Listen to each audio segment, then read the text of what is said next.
Before Francis Ford Coppola's gangster musical ever reached theaters, it claimed a real-life murder victim, sparked lawsuits with actual mobsters, and forced its producer into making the world's most embarrassing anti-drug PSA. With feuding brothers, accidental shootings, and copy protection history, the backstory is wilder than anything on screen. Fact 1.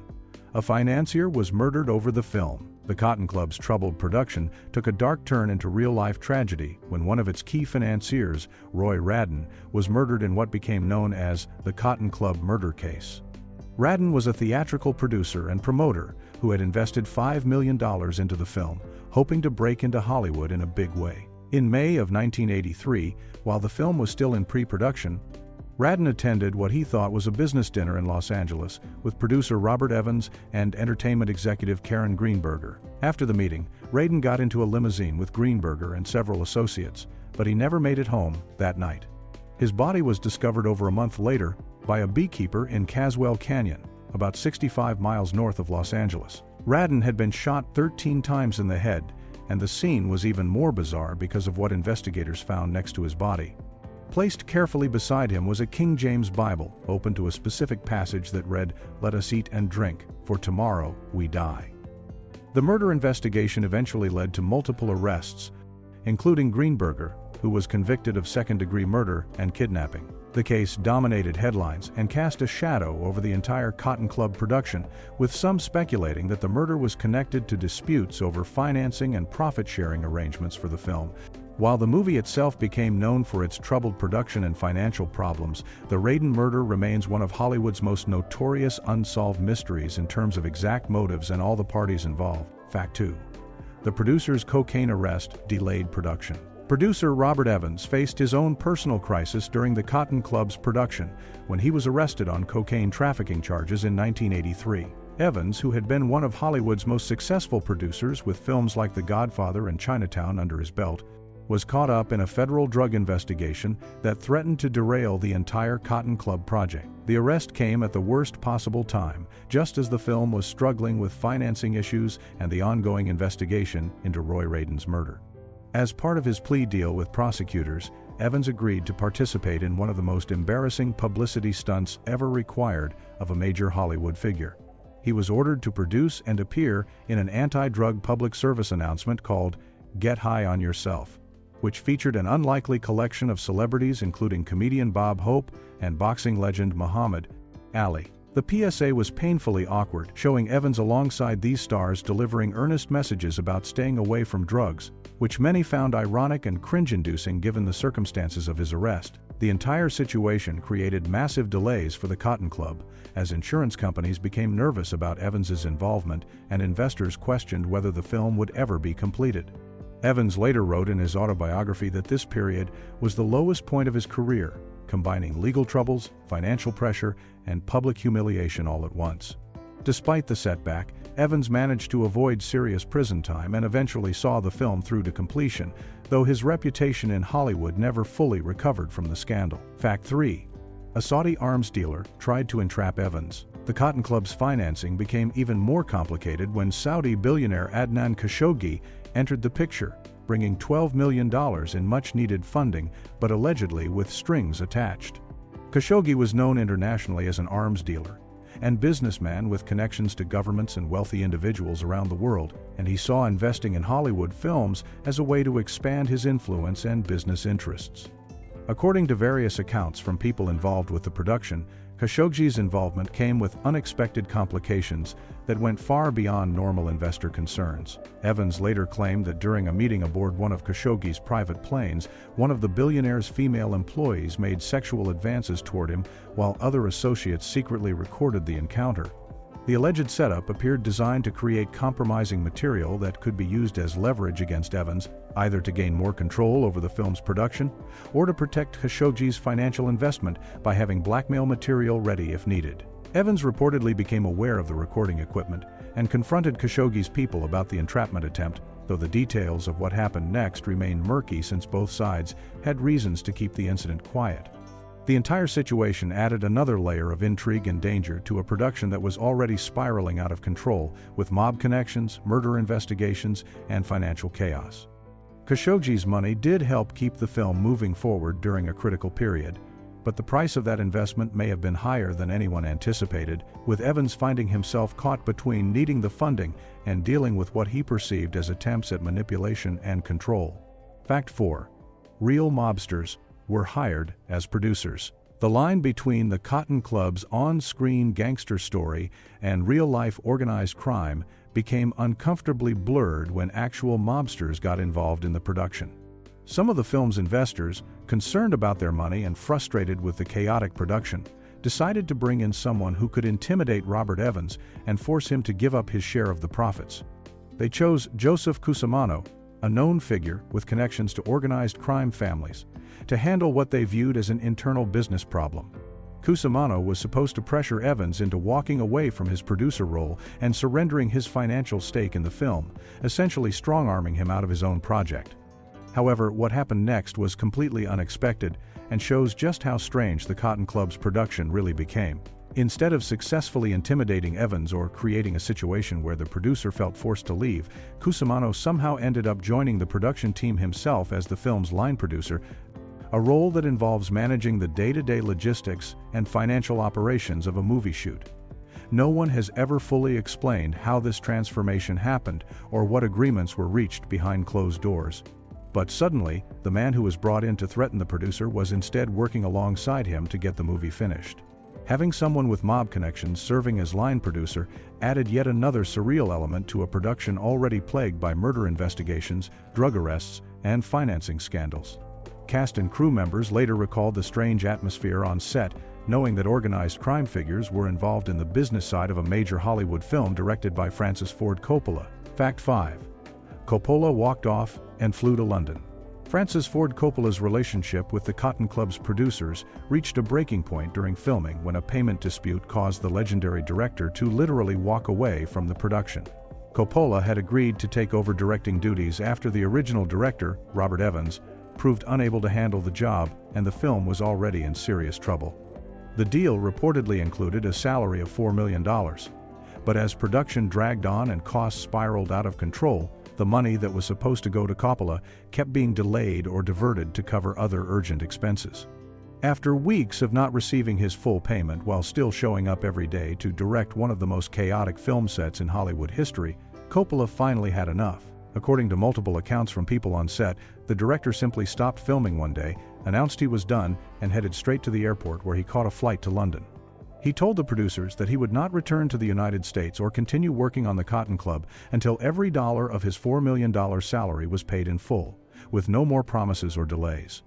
The production ground to a complete halt, with hundreds of cast and crew members sitting idle while panicked producers scrambled to find the money to bring their director back. Investors were furious, insurance companies threatened to pull coverage, and the already troubled film seemed destined to become one of Hollywood's most expensive disasters.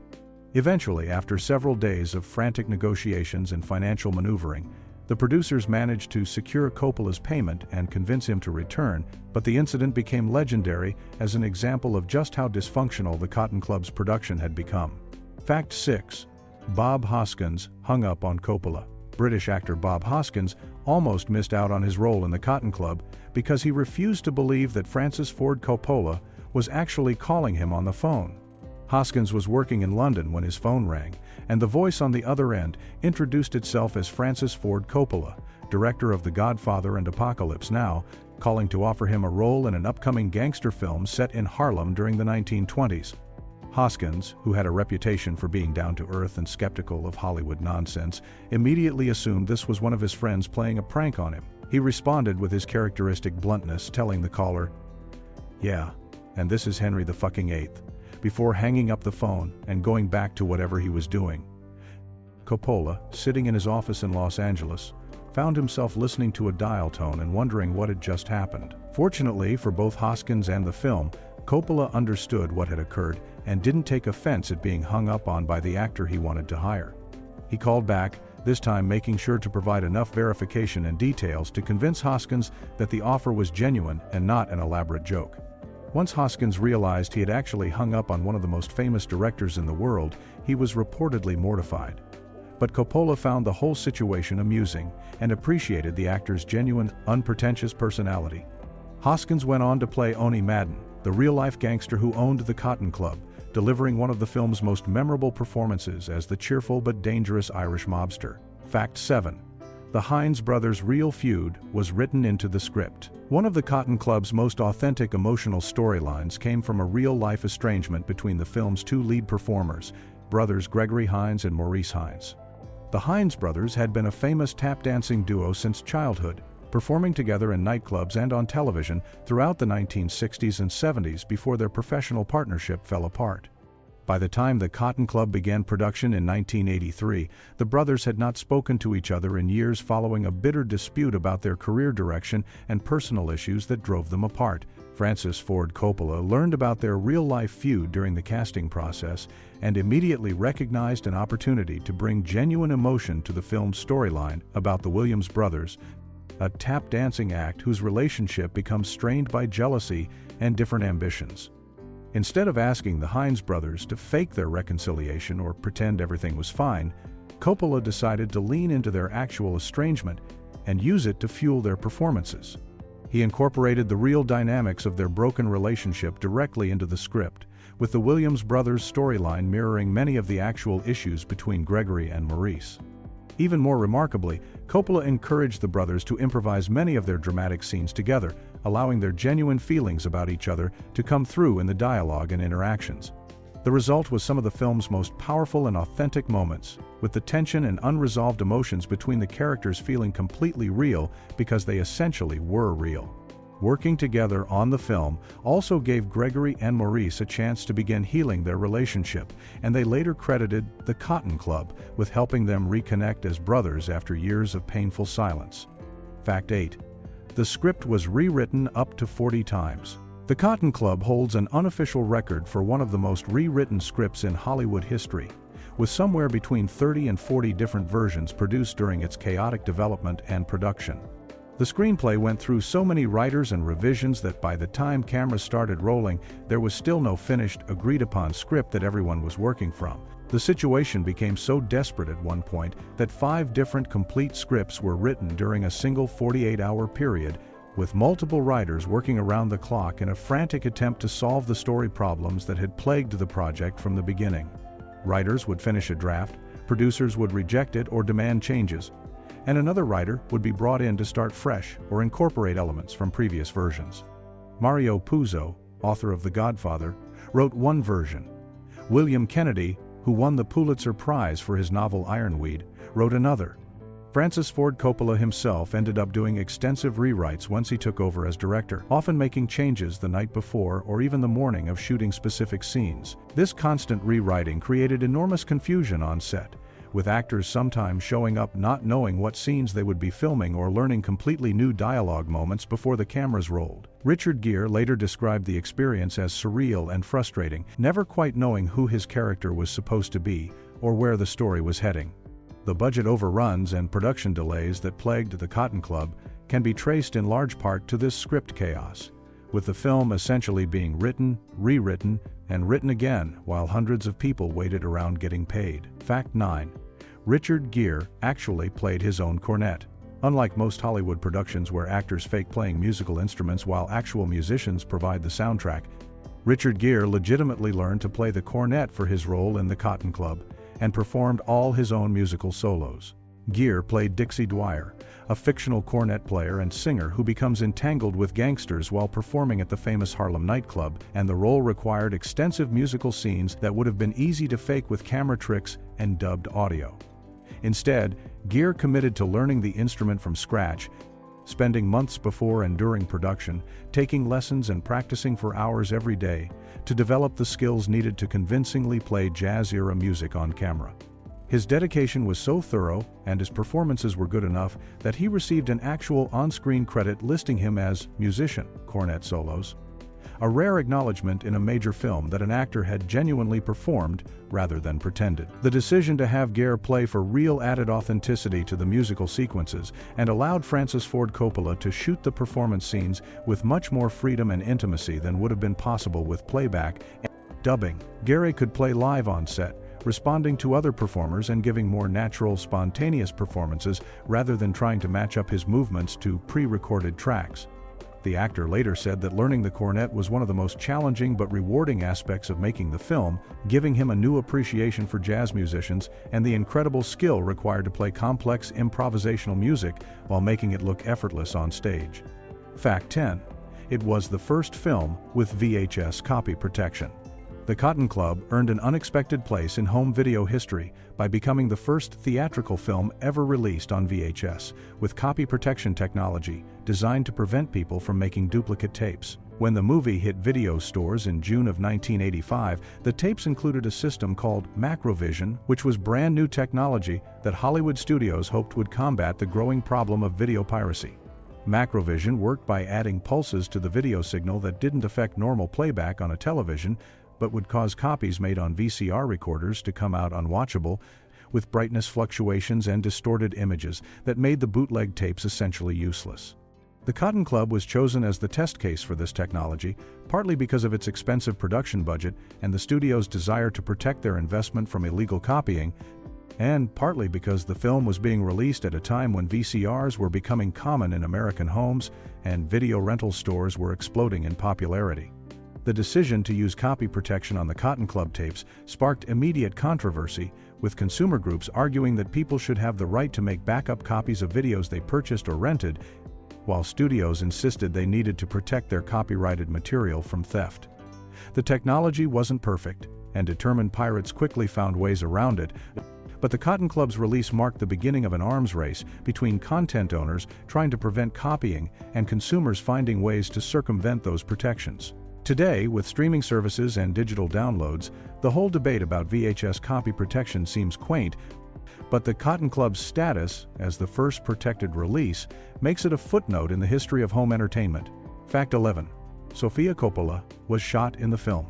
Long before she became an acclaimed director herself with films like Lost in Translation and Marie Antoinette, Sofia Coppola appeared in her father's film The Cotton Club as a child actress in a brief but memorable scene. She was credited under the name Domino for reasons that have never been fully explained, and her role consisted of playing a young girl on a street in Harlem who becomes an innocent victim of mob violence. In the scene, Nicolas Cage's character, Vincent Dwyer, goes on a violent rampage with a machine gun, spraying bullets wildly as part of a gangland killing spree that spirals out of control. Young Sofia appears as one of the bystanders who gets caught in the crossfire, being shot and killed during the chaos as bullets tear through the street. It's a dark moment in the film, and seeing a child gunned down adds to the sense of how dangerous and indiscriminate the violence has become.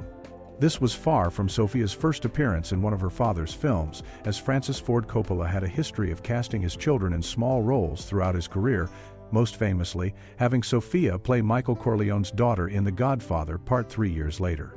However, her brief appearance in The Cotton Club is particularly notable because it came during one of the most troubled productions in Hollywood history, and Sofia was there to witness firsthand the chaos, delays, and conflicts that plagued the set.